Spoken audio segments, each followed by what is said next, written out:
أعوذ بالله من الشيطان الرجيم. بسم الله الرحمن الرحيم. إنا نحن نزلنا الذكر وإنا له لحافظون. وقال رسول الله صلى الله عليه وسلم: خيركم من تعلم القرآن وعلمه، أو كما قال عليه الصلاة والسلام: فسهل يا إلهي كل صعب بحرمة سيد الأبرار سهل. یا رب صل وسلم دائما ابدا علی حبیبک خیر الخلق کلہم. مسلمانوں اٹھو، اسلام کی عظمت کو سمجھاؤ، جہان بے اما کو عافیت کے راز بتلاؤ. زمانہ آج بھی قرآن ہی سے فیض پائے گا، مٹے گی ظلمت شب اور سورج جگمگائے گا. لائق صد احترام حضرات علماء کرام، بزرگوں اور دوستوں اور عزیز طلبہ و طالبات، ماؤں بہنوں، اللہ تبارک تعالیٰ کا شکر ہے، احسان ہے کہ عزیزم قاری عبدالسلام صاحب کے مدرسے کی جانب سے یہ تعلیمی مظاہرہ کا جلسہ ہوا، اور کافی دیر سے آپ حضرات طلبہ اور طالبات کی نظمیں اور تقریریں اور مکالمات اور نعتیہ کلام آپ حضرات سن رہے ہیں، جس سے یہ اندازہ لگایا جا سکتا ہے کہ مدرسے کے معلمات نے، طالبات نے کتنی محنت کی ہے، کتنی تیاری کی ہے، جو آپ کے سامنے ایمان کو جلا بخشنے کے لیے، ایمان کو ترقی دینے کے لیے دوستو عزیزوں آپ کے سامنے بچیوں نے، بچوں نے نعتیہ کلام تقریریں پیش کی ہیں. اس سے اندازہ لگایا جا سکتا ہے کہ مدرسے کی تعلیم کا معیار کتنا اونچا ہے، مدرسے کی تعلیم میں کتنی تیاری ہو رہی ہے. اور دوستو عزیزوں، اپنے گاؤں والوں کو میں مخاطب کرتا ہوں کہ اللہ تبارک تعالیٰ نے پوری دنیا کے اندر ہمیں اور آپ کو طرح طرح کی نعمتوں سے نوازا ہے. آپ غور کیجئے، اگر اللہ آنکھیں نہ دیتا تو ہم کو اندھا کہا جاتا، اگر اللہ زبان نہ دیتا تو ہم کو گونگا کہا جاتا، اگر اللہ دماغ نہ دیتا تو ہم کو پاگل کہا جاتا. اللہ تعالیٰ نے اتنی نعمتیں دی ہیں. قرآن دعویٰ کرتا ہے وَإِن تَعُدُّوا نِعْمَةَ اللَّهِ لَا تُحْصُوهَا. اے میرے بندے، اگر تم میری نعمتوں کو شمار کرنا چاہو تو شمار نہیں کر سکتے. اس لیے دوستو عزیزو، ابھی آپ نے ناظرہ مکمل قرآن کیا، آپ نے سنا، یہ بہت بڑی سعادت کی بات ہے. یہ اللہ کا کلام ہے. اللہ کے کلام سے جو جڑ جاتا ہے اس کی قیمت بڑھ جاتی. آپ غور کیجئے، آپ کپڑا خریدنے جاتے ہیں، بہت سے کپڑے خریدتے ہیں عید کے موقع پر، شادی بیاہ کے موقع پر. اس کے بعد کپڑے والے دکان سے کہتے ہیں، دکان والے سے، کہ کوئی تھوڑا سا کپڑا دے دیجئے. وہ کپڑا کسی کام کا نہیں ہے، وہ کپڑے کا تھوڑا سا ٹکڑا ہوتا ہے، وہ کسی کام کا نہیں ہوتا ہے. نہ اس سے کرتا بنے گا، نہ اس سے کوئی کپڑا تیار ہوگا. وہ کپڑے والا وہ کپڑا ویسے ہی دے دیتا ہے، کوئی قیمت نہیں لیتا ہے. آپ لے کر چلے آتے ہیں، اس کپڑے والے کی نگاہ میں بھی کوئی قیمت نہیں ہے. لیکن جب وہ کپڑا لا کر کے ہم قرآن کا جوزدان بنا دیتے ہیں، قرآن کا بستہ بنا دیتے ہیں، تو وہ دوستو جیزو کپڑے کی اتنی قیمت بڑھ جاتی ہے کہ بادشاہ بھی چومتا ہے، وزیر بھی چومتا ہے، حاکم بھی چومتا ہے. سب لوگ چومتے ہوئے اپنی سعادت پیش کرتے ہیں. پہلے کپڑے کو چومتے ہیں، بعد میں قرآن کو چومتے ہیں. یہ دیکھو دوستو جیزو، یہ قرآن کی نسبت ہے. اگر قرآن کی نسبت کپڑے سے ہو جائے تو کپڑے کی قیمت بڑھ جاتی ہے. اگر کاغذ کی نسبت اللہ کے کلام سے ہو جائے تو کاغذ کی قیمت بڑھ جاتی ہے. اور اگر قرآن کی نسبت سے دوستو جو لکڑی جڑ جائے، جس کو ریحل کہا جاتا ہے، تو اس کی قیمت بڑھ جاتی ہے. تو مجھے بتائیے کہ جب قرآن کی نسبت کپڑے سے لگ گئی، کپڑا قیمتی ہو گیا، کاغذ قیمتی ہو گیا، لکڑی قیمتی ہو گئی، تو کیا اگر ہماری نسبت اللہ کے کلام سے ہو جائے تو ہماری بھی عظمت بڑھ جائے گی۔ یہ مدرسے جو ہیں نبی کے وراثت کی تقسیم کی جگہ ہے، اور وہ جگہ جہاں نبی کی وراثت تقسیم کی جاتی ہو اور نبی کی تعلیمات دی جاتی ہو، نبی کی سنتوں کو سبق دیا جاتا ہو، وہ جگہ کتنی متبرک ہوگی۔ ہم نے قرآن کی آیت پڑھی ہے، اِنَّا نَحْنُ نَزَّلْنَا الذِّكْرَ وَإِنَّا لَهُ لَحَافِظُونَ، ہم نے قرآن کو نازل کیا ہے، ہم ہی قرآن کی حفاظت کریں گے۔ اور جب اللہ تعالیٰ قرآن کی حفاظت کرے گا تو قرآن کے پڑھنے والوں کی حفاظت کرے گا، قرآن کے پڑھانے والوں کی حفاظت کرے گا، اور جہاں پڑھایا جاتا ہے اس کی حفاظت کرے گا۔ اس لیے میری ماں بہنوں، میری بچیوں اور میرے بھائیوں، میرے دوستوں، ہم آپ سے گزارش کرتے ہیں کہ قرآن سے لو لگاؤ، قرآن سے وابستہ ہو جاؤ۔ یہ اللہ کی مضبوط رسی ہے۔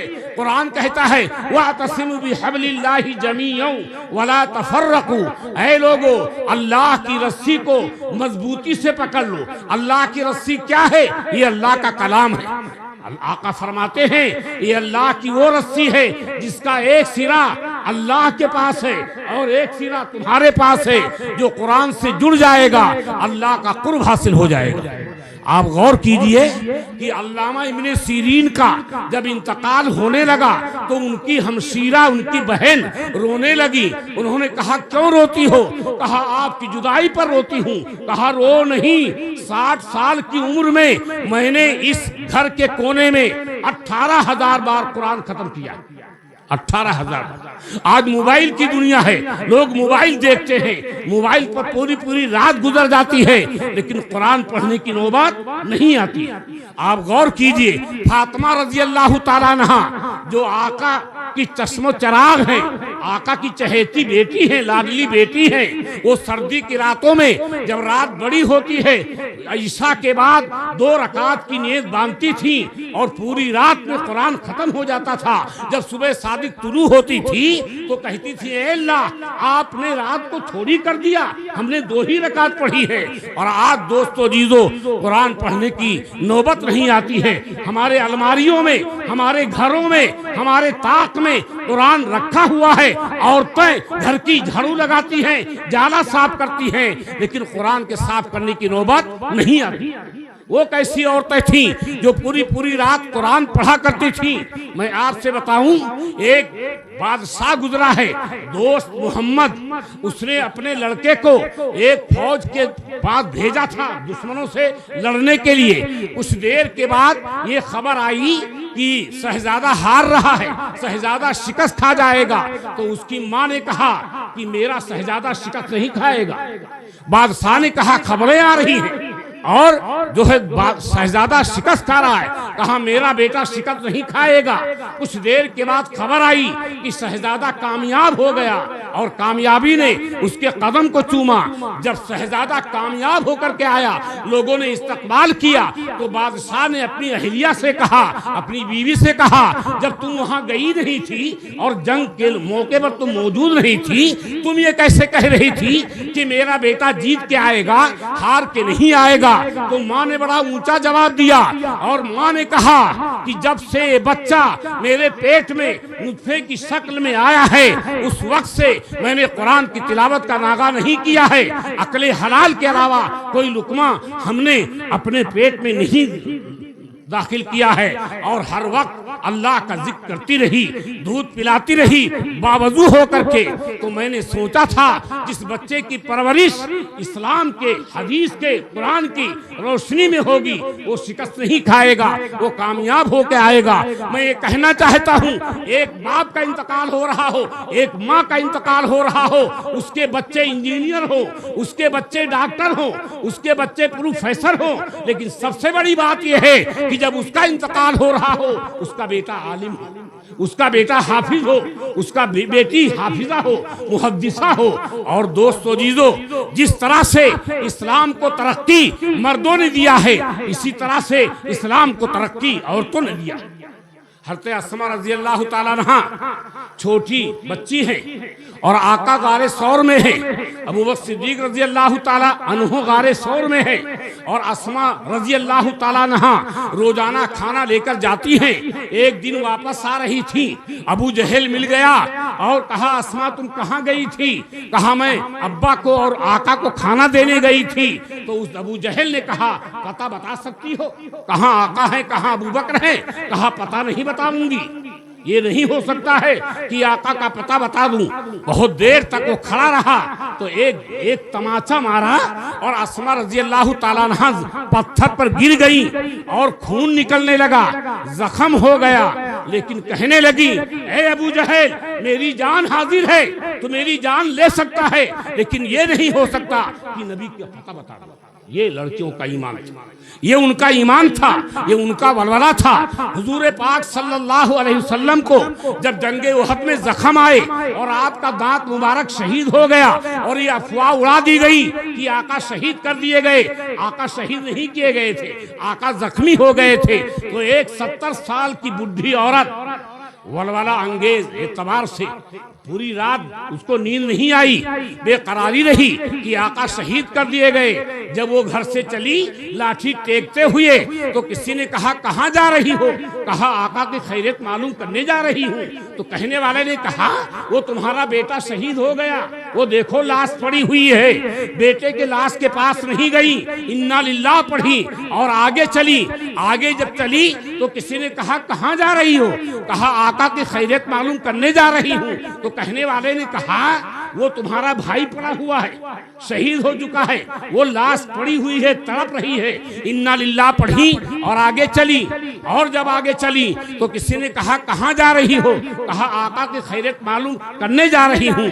تو لوگوں نے کہا تم بیوہ ہو گئی, تم بیوہ ہو گئی ہو, تمہارا سہاگ لٹ چکا, وہ تمہارا شوہر پڑا ہوا ہے, شہید ہو گیا ہے. اللہ اکبر, کیسا ایمان تھا, کیسا ولولہ تھا, کیسا جذبہ تھا. ہم لوگ سوچیں اور غور کریں, جو 2 رکعت کی نماز پڑھنا ہمارے لیے پہاڑ ہو رہا ہے, مشکل ہو رہا ہے, اور اس عورت کا ولولہ دیکھو. نہ بیٹے کا, نہ بھائی کا خیال آیا. رسول اللہ کیسے ہیں یہی لب پر سوال آیا. لوگوں نے کہا آقا خیریت سے ہے. کہا چل کر دکھا دو مجھ کو سورج کملی والے کی, کہ ان تاریخ آنکھوں کو ضرورت ہے اجالے کی. جب آقا صلی اللہ علیہ وسلم کو جب دیکھا تو کہنے لگی اے آقا آپ کو دیکھنے کے بعد نہ شوہر کے مرنے کا غم ہے, نہ بھائی کے مرنے کا غم ہے, نہ بیٹے کے مرنے کا غم ہے. آپ زندہ ہیں تو پوری کائنات زندہ ہے, صحیح سالم ہے.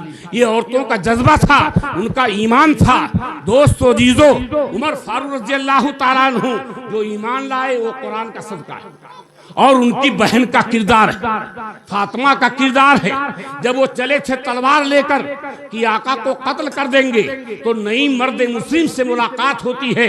غصے میں بھرے ہوئے تھے, تلوار ہاتھ میں تھی اور چہرہ بالکل لال تھا, سرخ تھا. کہنے لگے عمر کہاں جا رہے ہو؟ کہا اسی کو قتل کرنے جا رہا ہوں جس نے قوم میں فتنہ پھیلا رکھا ہے. تو کہا پہلے اپنے گھر کی خبر لو. جب گھر گئے تو دیکھا کہ بہن بہنوئی قرآن پڑھ رہے تھے.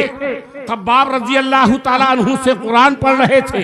جیسے آہٹ سنی قرآن کے اوراق کو رکھ دیا.